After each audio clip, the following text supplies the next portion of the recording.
성경 말씀 에베소서 4장 1절에서 12절입니다.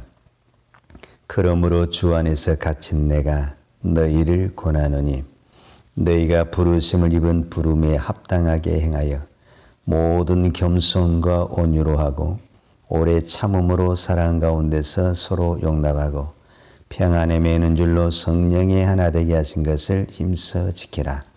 몸이 하나요 성령이 하나이니 이와 같이 너희가 부르심이 한 소망 안에서 부르심을 입었느니라. 주도 하나요 믿음도 하나요 세례도 하나요 하나님도 하나이시니 곧 만유의 아버지시라. 만유 위에 계시고 만유를 통일하시고 만유 가운데 계시도다. 우리 각 사람에게 그리스도의 선물의 분량대로 은혜를 주셨나니 그러므로 이르기를 그가 위로 올라가실 때에 사로잡힌 자를 사로잡고 사람들에게 선물을 주셨다 하였도다. 올라가셨다 하였은즉 땅 아래 곳으로 내리셨던 것이 아니면 무엇이냐. 내리셨던 그가 곧 모든 하늘 위에 오르신 자니 이는 만물을 충만케 하려 하심이니라. 그가 혹은 사도로 혹은 선지자로 혹은 복음 전하는 자로 혹은 목사와 교사로 주셨으니 이는 성도를 온전케 하며 봉사에 일을 하게 하며 그리스도의 몸을 세우려 하심이라. 아멘. 에베소서는 1장부터 6장까지 있습니다. 보통 우리가 에베소서 1장에서 6장은 하나님께서 우리를 어떻게 즉 창세전에 하나님의 자녀로 선택해서 하나님의 교회를 이루게 하셨다라는 이 교리적인 부분을 설명을 하고 있습니다. 그리고 이제 4장과 5장, 6장에서는 이제 구원받은 우리가 하나님의 선택받고 구원받고 은사받은 우리가 어떻게 이제 교회와 세상에서 생활해야 할 것인가 라는 부분을 설명하고 있습니다. 그래서 오늘 4장 1절이 중요한데 4장 1절 그러므로 이렇게 단어가 시작했어요. 그러므로라는 것은 우리가 어떤 문장 속에서 무슨 앞에 있는 이야기를 쭉 하고 이제 결론적인 부분에 있을 때 그러므로 이렇게 해야 된다. 이 말을 하고 싶다. 어떤 결론적인 부분이거든요. 그러니까 이제 결론적으로 우리가 이렇게 구원을 받았으니 우리가 어떻게 살아야 되는가라는 부분을 말씀하고 있습니다. 이 에베소서와 거의 같은 급에 있는 바울의 서신이 있는데 그것이 로마서입니다. 로마서는 1장부터 16장까지 있는데 우리가 일반적으로 로마서 1장에서 11장까지를 교리적인 부분이다 이렇게 이야기를 합니다. 그리고 이제 12장에서 16장까지는 우리가 이제 그 교리를 가지고 어떻게 이제 이 땅에서 교회에서 생활할 것인가 라는 부분을 설명한 것이 로마서 12장에서 16장입니다. 그런데 로마서 12장 1절도 오늘 4장 1절과 똑같이 시작합니다. 로마서 12장 1절을 보면 그러므로 형제들아 내가 하나님의 모든 자비하심으로 너희를 권하노니 너희 몸을 하나님이 기뻐하시는 거룩한 산제사로 드리라. 이는 너희의 드릴 영적 예배니라. 즉 너희가 구원을 받았으면 이제는 하나님의 모든 자비하심을 가지고 하나님 앞에 영적으로 산제사를 드려야 된다. 이렇게 이야기를 하는 겁니다. 오늘 4장 1절에서도 마찬가지로 그러므로 주 안에 갇힌 내가 너희를 권하노니 이제 너희는 어떻게 살으냐. 너희가 부르심을 입은 부름에 합당하게 행하라. 이렇게 설명을 하고 있어요. 자, 우리가 이런 부분을 좀 더 쉽게 이해할 수 있는 부분을 어떻게 생각하게 되냐면 자, 에베소서 2장 1절을 보면 이렇게 나와 있죠. 우리가 이제 오늘은 4장을 보았는데 2장 1절에 보면 너희의 허물과 죄로 죽었던 너희를 살리셨도다. 그러니까 우리가 2장에서 보았듯이 우리는 영적으로 또 하나님의 관계적인 부분에서 끊어졌죠. 그러니까 이제 이거를 어떻게 설명하냐면 허물과 죄로 죽었던 관계를 우리가 두 가지로 설명을 했는데, 하나는 영적인 죽음이다. 사람은 겉사람과 속사람이 있는데 우리의 죄와 허물로 인해서 이 영적, 이 속사람이 죽었다라는 것이고, 그 다음에 하나님과의 관계에서 깨져서 그리스도 안에 있는 것이 아니라 그리스도 밖에 있었다라는 거예요. 그러니까 2장 1절과 4장 1절을 읽으면은 이게 정확하니 문장이 완성이 됩니다. 자, 2장 1절. 너희의 허물과 죄로 죽었던 너희를 살리셨도다. 그러므로 너희가 부르심에 입은 부름에 합당하게 행하라. 너희가 죽었는데 이제 살려줬다 그 말이에요. 누가? 우리 주 예수 그리스도의 십자가의 보혈이 살려줬단 말이에요. 그러니까 이제 너는 어떻게 생활해야 되냐? 그 부르심에, 그 복음에 합당한 삶을 살아야 된다. 이렇게 이야기를 하는 거죠.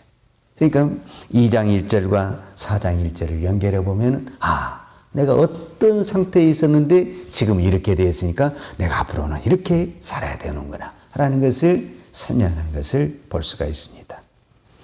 하나만 더 연결해서 보면은 2장 12절에 그때 너희는 그리스도 밖에 있었고 이스라엘 나라 밖의 사람이라 언약의 언약들에 대하여 외인이요 세상에서 소망이 없고 하나님도 없는 자이더니 그랬어요.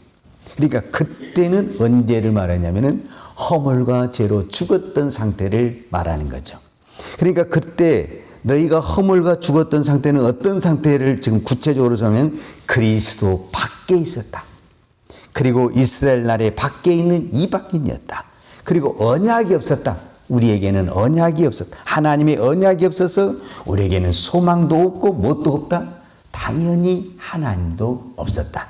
그런데 우리를 이제 그리스도 안으로, 이스라엘 백성의 안으로 언약의 공동체로 우리를 불러주셨다. 그러므로 너희는 그 부르심, 이제 밖에 있는 우리를 안으로 불어주셨다. 안으로. 그러니까 이제 더 이상 밖에 있는 것처럼 살아서는 안 된다라는 거죠. 안에 들어와 있는 것처럼 살아야 된다. 그것이 뭐냐? 부르심에, 오늘 4장 1절에 부르심에 입은 합당한 삶을 살아야 된다. 이렇게 이야기를 하고 있는 거예요. 그럼 부르심에 합당한 삶이라는 것이 무엇이냐? 구체적으로 이제 그게 이제 오늘 4장 2절에 이렇게 모든 겸손과 온유로 하고 오래 참음으로 서로 사랑 가운데서 서로 용납하고 평안에 매는 줄로 성령이 하나 되게 하신 것을 힘써 지키라. 지금 사도 바울이 에베소 교회에다 편지를 쓰고 있는 겁니다. 그런데 왜 에베소 교회에다가 겸손하고 온유하고 오래 참고 사랑 가운데 서로 용납하고 평안에 매이는 줄로 성령이 하나 되게 하신 것을 지키라. 이렇게 표현하지 않냐고? 힘써 지키라는 것은 노력을 하라. 노력을. 왜냐? 교회는 이제 그때 당시는 가장 대표적인 것이 유대인과 이방인이 함께 섞여져 있는 에베소 교회는 날마다 문제가 많아요. 속된 말로 눈 뜨면 문제가 많아요. 여러분, 교회는 천사들만 모인 것으로 생각하면 큰 오해입니다. 교회는 말 그대로 죄인이 모인 거예요. 죄인이 모여서 이제 말씀으로 기도로 다듬어져서 하나님의 사람으로 변화되는 공사장과 같고 어떤 그런 곳이잖아요. 그러니까 눈만 뜨면은 교회는 문제가 많은 것이에요. 그러니까 여기서 누군가는 어떻게 돼야 돼요? 오래 참고 겸손하고 참아주고 이렇게 해야만이 교회가 하나 되지, 날마다 그것을 어떻게 이겨내냐 그 말이에요. 특별히 사도 바울은 이 교회를 누구보다도 사랑하고 있습니다. 그래서 이 교회가 성령이 하나 되고 성령이 역사하는 그런 교회가 되기를 원하는데, 그런 교회가 되려면 어떠냐? 무엇을 우리가 꼭 잊어버리지 말아야 되냐면, 하나님이 나를 왜 불렀냐? 왜? 이 교회를 나에게 왜 불렀냐? 그 말이에요. 이 교회에서 하나님의 역사를 이루기 위해서 그랬지, 우리끼리 막 다투고 시기질투하고 그러라고 우리를 부르신 것이 아니다 그 말이에요. 그러려면 어떻게 되냐? 첫 번째가 겸손하고 온유해야 된다 이렇게 표현을 했는데 우리는 사람과 사람이 모였어요. 그렇기 때문에 사람과 사람이 모인 곳에는 반드시 뭐가 있냐면은 갈등이 있을 수밖에 없어요.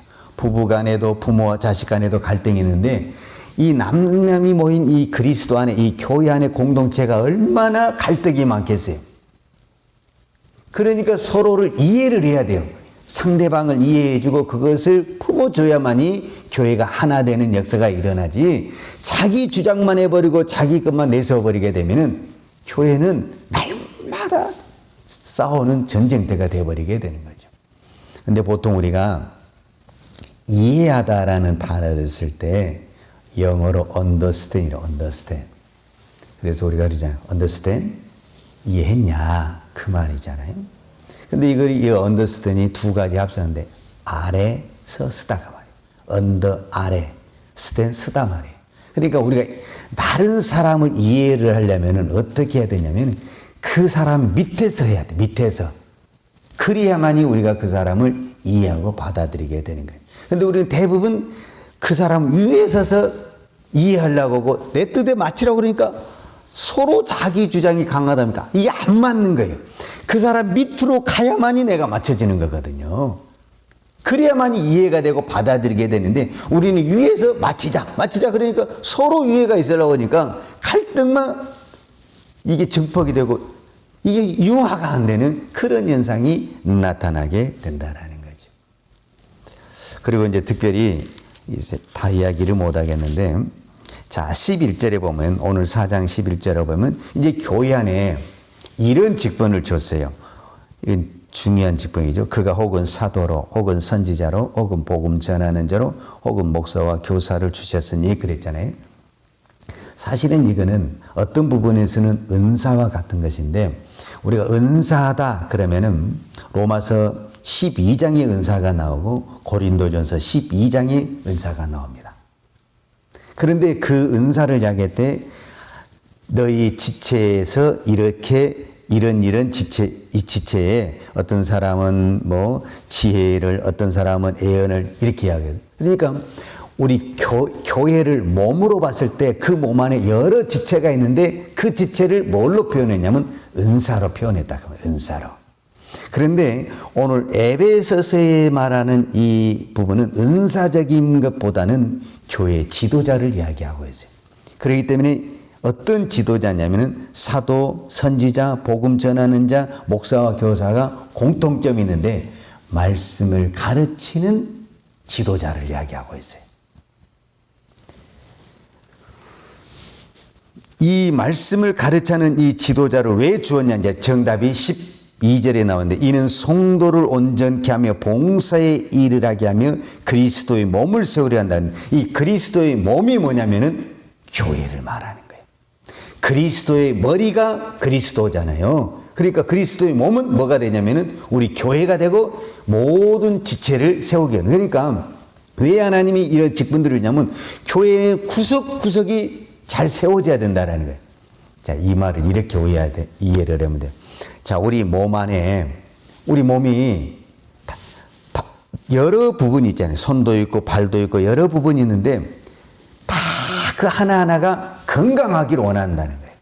손가락 하나에만도 가시가 들어가면 온몸이 아파요. 온몸이. 그렇기 때문에 그 손가락 하나하나까지도 다 건강하기 위해서 하나님이 어떻게 해줬냐? 여러 은사와 직분자를 줬다. 그 말이에요. 그래서 그 연약한 성도를 온전케 하며 그 다음에 세우려 하심이라. 그런데 세상 사람들도 그렇지만 무엇이 제일 힘드냐면은 사람을 세우는 것이 제일 힘듭니다. 여러분 자식을 키우는 것이 제일 힘든 것이 뭐냐면은 그게 사람을 키워야 되기 때문에 힘든 겁니다. 아무리 이 컴퓨터가 어려운 것도요. 한 번만 익숙해 놓으면요. 다음부터 기계적으로 잘 돌아가게 돼 있어요. 근데 사람은 그렇지가 않아요. 이번에는 이렇게 됐는데 다음에는 안 돼. 이게 사람이 이게. 그래서 사람이 키운다라고 사람을 성장시키고 사람을 키운다라는 것이 얼마나 어려운지 몰라요. 그래서 하나님께서 이런 사도나 선지자나 복음 전하는 자나 목사가 교사를 주셔서 무엇으로? 오직 하나님의 말씀과 기도로밖에 사람을 세울 수가 없습니다. 오늘 이 새벽에 저와 여러분에게 사명이 있습니다. 사명. 우리는 기도하는 사명이 있습니다. 우리는 기도로 교회를 세워야 되고, 기도로 지체를 세워야 되고, 기도로 성도를 세워야 되고, 기도로 우리 자녀를 세워야 될 줄로 믿습니다. 기도하십시다. 하나님 아버지 감사합니다. 허물과제로 죽었던 우리를 우리 주 예수 그리스도의 십자가의 보혈로 살려주시고, 우리를 성도로 불러주시고, 목사로 불러주시고, 장로로 불러주시고, 권사로 불러주시고, 집사로 불러주시니 감사합니다. 하나님, 이제는 이 부르심의 소망을 따라 우리가 하나님 앞에 몸된 교회를 세우는 일에 우리가 헌신을 다하고 충성을 다하는 하나님의 선한 청지기 되게 하여 주옵소서. 오늘도 저희들에게 이 새벽을 깨우며 기도의 사명을 허락하신 아버지 하나님 감사합니다. 오늘 이 새벽에 부르짖는 이 한마디의 기도가 영혼을 살리는 기도가 되게 도와주시고, 누군가는 살려내는 능력의 기도가 되게 도와주시고, 병든 영혼을 치료하는 기적의 기도가 되게 하여 주옵소서. 오늘도 한국 교회를 위해서 기도합니다. 하나님께서 이 교회를 세우시고 하나님의 많은 백성들을 불러주시니 감사합니다. 이 땅에 있는 교회가 주의 사명을 감당하는, 이 복음을 감당하는 하나님의 교회 되게 하여 주옵소서. 오늘도 어떠한 우리 모든 성도들을 하나님 부르심을 받는 그 자리, 가정에서 부르시고 직장에서 부르시고 있는 그 자리에서 부르심의 소명을 따라 나에게 주어진 그 사명을 감당하는 주의 성도들 되게 하여 주옵소서. 오늘 또 특별히 기도하는 것은 상을 당한 우리 집사님 가정을 이루어 주시고, 하나님 그 장래의 모든 절차가 마무리할 때까지 주의 성령께서 지켜주시고 보호하여 주셔서 은혜 가운데 모든 장래 절차가 마칠 수 있도록 주님 은혜를 베풀어 주옵소서. 오늘 또 하나님 앞에 귀한 예물 드리는 손길을 축복해 주시고, 드리는 손길과 가정과 자녀의 하나님 복을 주옵소서. 예수님의 이름으로 기도하였습니다. 아멘. 여호와는 내게 복을 주시고 너를 지키시기를 원하며, 여호와는 그 얼굴로 내게 비추사 은혜 베푸시기를 원하며, 여호와는 그 얼굴을 내게로 향하여 드사 평강 주시기를 원하노라. 이제는 교회의 머리 되신 우리 주 예수 그리스도의 은혜와 독생자를 보내주신 아버지 하나님의 무한하신 사랑과 성령님의 교통하심과 충만하신 은혜가 오늘도 부르심의 소명을 받들어 복음에 합당한 삶을 살기를 원하는 사랑하는 주의 종들 머리머리 예와, 특별히 나라의 민족과 한국 교회 위에 온 열방에 나가 이 하나님의 복음을 증거하는 선교사님 이해와 사랑하는 주의 자녀들 머리머리 이해, 이제로부터 영원토록 함께 있을지어다. 아멘.